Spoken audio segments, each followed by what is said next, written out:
Super exclusive news చూద్దాం. జనసేనలో ప్రక్షాళన మొదలైంది. పార్టీని నమ్ముకున్న అసలు సిసలైన సైనికులకు పట్టం కట్టేందుకు అధినేత పవన్ కళ్యాణ్ నడుం బిగించారు.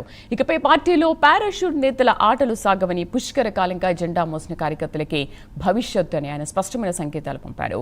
రానున్న 3 ఏళ్లలో పనితీరు నిరూపించుకున్న వారికే 2029 ఎమ్మెల్యే టికెట్లు దక్కుతాయని, అంతేకాదు ఈసారి రెట్టింపు సీట్లతో బరిలోకి దిగి ఆ స్థానాలన్నింటినీ కొత్త యువ నాయకులతోనే భర్తీ చేయాలని పవన్ మాస్టర్ ప్లాన్ రచించారు. ఈ నిర్ణయం జనసేనలో కొత్త ఉత్సాహాన్ని నింపుతూ పార్టీ భవిష్యత్తుకు బలమైన పునాది వేస్తోంది. మా కరెస్పాండెంట్ రాజ్ కుమార్ పూర్తి సమాచారం అందిస్తారు. రాజ్ కుమార్, జనసేనలో ఎటువంటి ప్రక్షాళన జరగనుంది?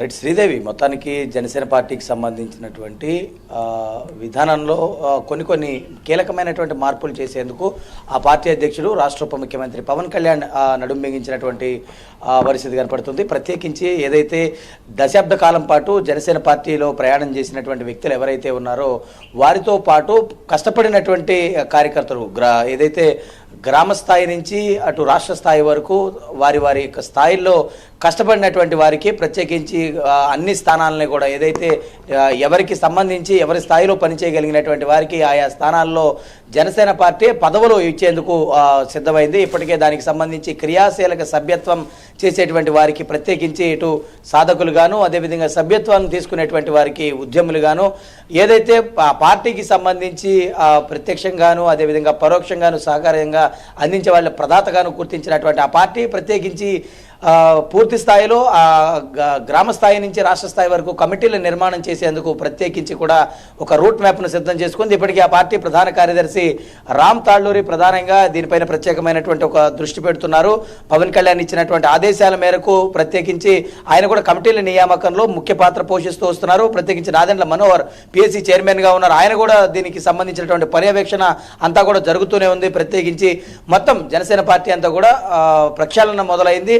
ఎవరైతే ఇటు కేడర్ను అదేవిధంగా పార్టీని పట్టించుకోకుండా ఉండేటువంటి వారికి స్వస్తి చెప్పేందుకు కొత్త రక్తాన్ని అదేవిధంగా పూర్తి స్థాయిలో పార్టీని నమ్ముకుని జెండా మోసినటువంటి కార్యకర్తలు ఎవరైతే ఉన్నారో దశాబ్ద కాలం పాటు వారందరికీ కూడా ఇదొక శుభ పరిణామంగానే చెప్పాలి. ఎందుకంటే గతంలో ఎన్నడూ కూడా ఇలాంటి పరిస్థితులు జనసేన పార్టీలో లేవు. కానీ అధికారంలోకి వచ్చినటువంటి తర్వాత ఈ 3 సంవత్సరాలు అదేవిధంగా ఈ సభ్యత్వ నమోదు కార్యక్రమం గతంలో కష్టపడినటువంటి వారు వీరందరినీ కూడా తీసుకుని ఎంపిక విధానంలో ప్రత్యేకించి కొన్ని చోట్ల నాయకులను వాళ్ళే ఎంపిక చేసుకునేటువంటి విధంగా పిఠాపురంలో జరిగినటువంటి ఎన్నికలే దీనికి ఉదాహరణగా చూడాలి.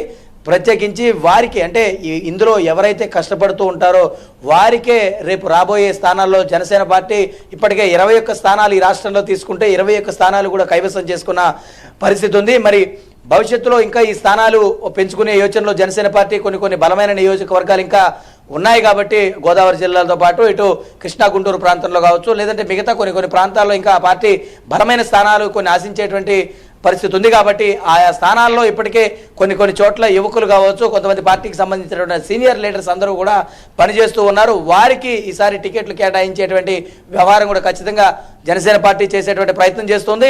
మరొక వైపు కనుక చూసుకుంటే ప్రత్యేకించి ఈ గతంలో కూడా 21 స్థానాలు జనసేన పార్టీ తీసుకుంటూ అందులో చాలామంది సెకండ్ గ్రేడ్ లీడర్స్ అందరూ కూడా ఈరోజు ఎమ్మెల్యేలు అయినటువంటి పరిస్థితి. అంటే ఏ విధంగా కొత్త నాయకత్వాన్ని జనసేన పార్టీ ప్రోత్సహిస్తుందనే దానికి ప్రత్యేకంగా ఇది ఒక ఉదాహరణ.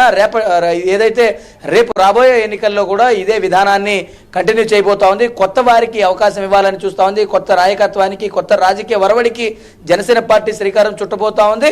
ప్రత్యేకించి అందులో ఎవరైతే పార్టీకి సంబంధించినటువంటి కష్టపడినటువంటి క్యాడర్ ఎవరైతే ఉన్నారో వారందరినీ కూడా గుర్తించి వారికి సీట్ల కేటాయింపుతో పాటు పార్టీకి సంబంధించినటువంటి ప్రధాన విభాగాల్లోనూ పార్టీకి సంబంధించినటువంటి అన్ని వ్యవహారాల్లో కూడా వారిని భాగస్వామ్యులు చేయాలని జనసేన పార్టీ అధినేత రాష్ట్ర ఉప ముఖ్యమంత్రి పవన్ కళ్యాణ్ నిర్ణయం తీసుకున్నారు. కాబట్టి దానికి అనుగుణంగానే క్యాడర్ అంతా కూడా నడుస్తున్నారు. ఇప్పటికే ఆ పార్టీ సభ్యత్వ నమోదు కార్యక్రమాన్ని విజయవంతంగా ప్రారంభించింది.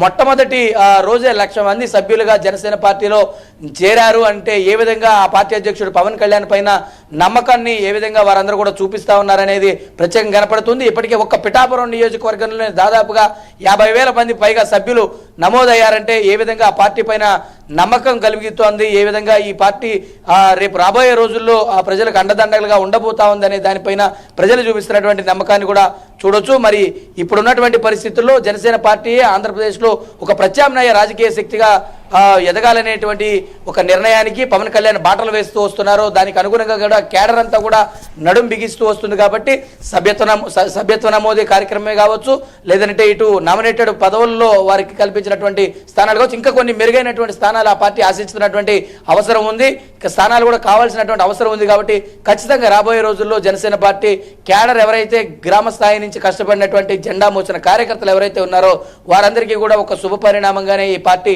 శ్రీకారం చుడుతుంది. ఈ యొక్క అంశాలన్నింటిలో కూడా చెప్పుకోవచ్చు. Sridevi. Right Raj Kumar, thank you.